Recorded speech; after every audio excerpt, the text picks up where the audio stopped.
बाप नाराज है। अल्लाह के रसूल सल्लल्लाहु अलैहि वसल्लम ने इरशाद फरमाया कि शब बारात यानी शाबान की 15 रात में अल्लाह रब्बुल इज़्ज़त तमाम बंदों को माफ़ फरमा देता है, लेकिन कुछ लोग ऐसे जिनकी माफ़ी नहीं होती। अल्लाह के रसूल ने फरमाया, जब सहाबा ने अर्ज़ किया तो आके करीम ने फरमाया कि उनमें एक बदनसीब वो शख्स है कि जो अपने वालिदैन का नाफरमान है, अल्लाह उसकी भी मगफिरत नहीं फरमाता शब बारात में। और अल्लाह सबसे करीब आकर आवाज़ देता अपने बंदों को, सबसे जो नीचे आसमान है उस पर आवाज़ देता अपने बंदों को। कोई है जो मुझसे माफ़ी तलब करे, मैं उसे माफ़ करूँ। कोई है जो मुझसे जो है कपड़ा मांगे, मैं उसे कपड़ा दूँ। कोई है मुझसे रोज़ी मांगे, कोई है मुझसे जो अपनी छत मांगे घर अपने जिस्म को ढकने के लिए। अल्लाह सब कुछ देता है, लेकिन आका करीम ने फरमाया कि वो महरूम ही लौटता है जो अपने वालिदैन का नाफरमान होता है। और अगर वालिदैन नाराज़ हैं और वालिदैन के साथ हुस्न सलूक नहीं है तो फिर ज़माने की दौलत तुम्हारे हाथ में है, अगरचे तो वो बेकार है। हम बुज़ुर्गों से मोहब्बत करते हैं तो हम अपने बुज़ुर्गों से ही सीख लेना चाहिए कि उन्होंने अपने वालिदैन के साथ कैसे मामला रखा, उनके साथ कैसे हुस्न सलूक किया। कि पूछा आपने कहाँ का टिकट निकाला, तो लोग कहेंगे हमने करियर का टिकट निकाल लिया, अजमेर जा रहे हैं, अगरचे वो बगदाद भी चला जाए। और यहाँ तक कि आके करीम सल्लल्लाहु अलैहि वसल्लम के गुंबद खजरा के अगर जो सहन में पहुँच जाए, लेकिन अगर बाप नाराज़ है, माँ नाराज़ है, तो उसकी दरगाहों का चक्कर कोई फ़ायदा नहीं दे सकता, उसका चक्कर दरगाहों पे जाना कोई फ़ायदा नहीं दे सकता। इसलिए कि तुम कुरान हदीस पढ़ते ही नहीं, कुरान कभी खोल के ही नहीं देखते, हदीस कभी पढ़ते ही नहीं। अल्लाह के रसूल ने फरमाया कि जो अल्लाह के मुक़द्दस घर भी आ जाए और अगर उसके वालिदैन नाराज़ हैं और वो अल्लाह के मुक़द्दस घर के यानी उस गिलाफ को पकड़ कर मर जाए, अल्लाह रब्बुल इज़्ज़त उसकी मग़फ़िरत नहीं फरमाता। समझने वाले के लिए बहुत बड़ी बात हो गई। हुज़ूर फरमाते कि दुनिया का सबसे अहम तरीन दरबार में आ जाए वो, और फिर उस घर के जो है चौखट को पकड़े, उसके गिलाफ को पकड़े, फिर उसके बाद उसी हालत वो मर जाए रोता हुआ। लेकिन अगर उसके वालिदैन उससे नाराज़ हैं, उसके वालिदैन उससे राज़ी नहीं हैं, तो अल्लाह उस पर भी उसकी मग़फ़िरत नहीं फरमाता। समझने की बात है। हुज़ूर फरमाते कि मेरी दुआ फ़ौरन अर्श से टकरा जाती है और अल्लाह कबूल फरमा लेता है। और जब माँ मुसल्ला बिछा ले औलाद के लिए दुआ करे तो वह दुआ कबूल नहीं हो सकती क्या? हरगिज़ दुआ कबूल होती है, फ़ौरन दुआ कबूल होती है अगर माँ अपनी औलाद के लिए दुआ कर दे। और हम किस लिए लोगों से दुआ मांगते हैं? लोगों से दुआ की दरख्वास्त करें, मुलाकात हुई, लोगों से कहा यार हमारे लिए दुआ करो, हालात बड़े खस्ते हैं, हालात बड़े बिगड़े हुए चल रहे, दुआ करो। लोगों से दुआ की दरख्वास्त की, लेकिन माँ घर में कोने में खड़े होकर रोती है।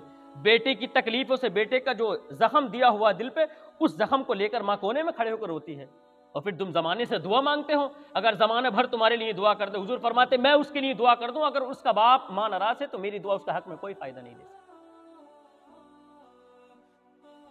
आमना के लाल का फरमान है कि अगर मैं अपनी उम्मती के लिए दुआ कर दूं लेकिन उस उम्मती के वालिदैन उससे नाराज़ हैं तो मेरी दुआ उसके लिए कुछ फ़ायदा नहीं दे सकती। यार हम अजमेर घूम आए, बगदाद घूम आए, लेकिन अगर वालिदैन नाराज़ हैं हमसे तो हमें किसी चीज़ का फ़ायदा नहीं हो सकता। सबसे पहले वालिदैन से इजाज़त ली जाए कि हम फ़ला जगह जा रहे हैं। लोग कहते हैं कि वालिदैन से इजाज़त लेने की ज़रूरत क्या, हम बगदाद जा रहे हैं या हम अजमेर जा रहे हैं तो वालिदैन से इजाज़त लेने की ज़रूरत क्या है? तो आओ फिर हज़रत उवैस करनी को पूछो कि तुम जब आके करीम सल्लल्लाहु अलैहि वसल्लम के घर गए, तुमने वालिदा से इजाज़त ली या नहीं ली? आप फरमाते मैंने अपनी वालिदा से पूछी कि मैं आके करीम से मिलने के लिए जा रहा हूँ, उनसे तहे दिल से मोहब्बत करता हूँ, क्या आपकी इजाज़त है?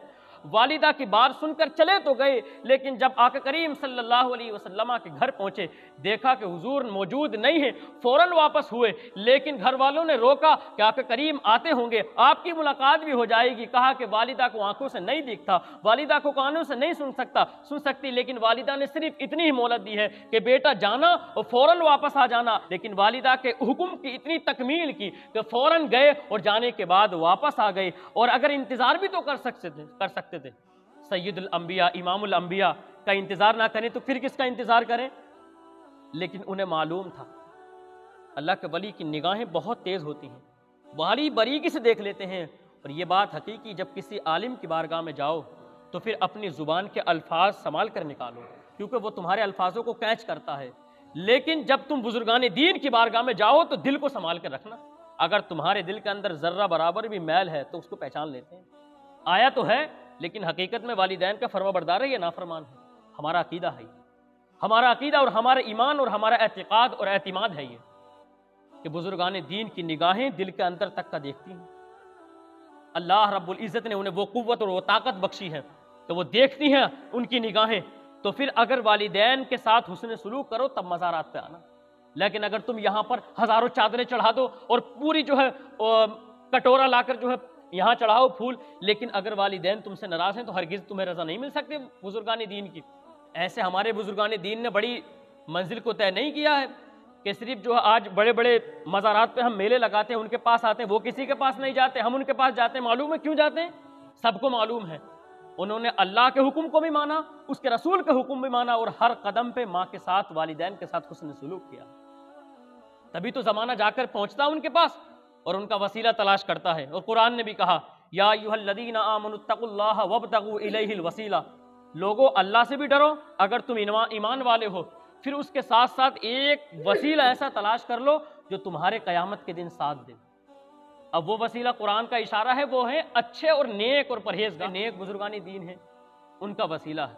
तो अगर हम उनके वसीलों को अपनी दुआओं में शामिल कर लें तो ये शिर्क नहीं है। बाज़ जमात कहती है कि ये शिर्क, हम नहीं मानते इसको शिर्क। हम उनका वसीला देते हैं, हम उनका वसीला तलाश करते हैं। जब कुरान ने कहा वसीला दो तो हम वसीला देते हैं, अगर कुरान मना करता तो हम वसीला नहीं देते। तो कुरान ने तो कहा कि उनके साथ भी रहो, या अय्युहल्लज़ीना आमनुत्तकुल्लाह वकूनू मास्सादिकीन, ईमान वो अल्लाह से डरो।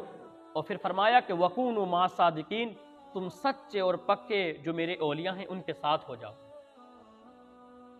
कुरान ने वसीला का भी हमें जो हुक्म दिया और हमें उनके साथ रहने का हुक्म भी दिया। अगर वो वफात कर जाएं तो उनके मज़ारात पे हाजिर होने का भी हमें हुक्म है।